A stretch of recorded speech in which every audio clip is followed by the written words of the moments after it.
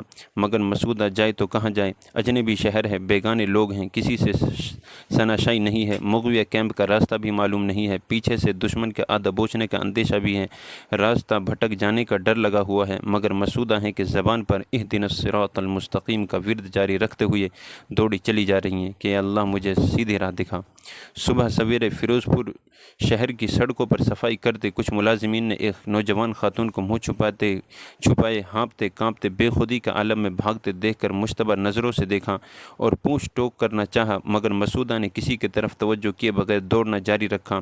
حسن اتفاق سے زیادہ خدا کی مدد کہیے کہ مسعودہ نے کئی راستوں میں سے اسی راستے پر دوڑنا شروع کر دیا جس پر مغویہ کیمپ لگا ہوا تھا۔ ادھر مسعودہ دوڑتی چلی جا رہی ہے، ادھر کچھ ہی لمحوں کے بعد کپور سنگھ کی آنکھ کھل گئی۔ کمرے کے اندر مسعودہ کو نہ پا کر سمجھ گیا کہ مسعودہ نکل بھاگی۔ فوراً 8-10 آدمیوں کو لیا، جن میں ہوٹل مالک دربار سنگھ بھی تھا، اور مسعودہ کی تلاش میں نکل کھڑا ہوا۔ مسعودہ اللہ پر بھروسہ کر کے نکلی تھی، سیدھے راستے کی امید اسی سے لگائی ہوئی تھی، مگر پیچھے کرنے والوں کو تو یقین تھا کہ کیمپ ہی کی جانب نکلی ہوگی، اس لیے تمام لوگوں نے اسی راستے سے مسعودہ کا پیچھا کیا۔ آگے کی تفصیل انشاءاللہ اگلی ویڈیو میں بتائی جائے گی۔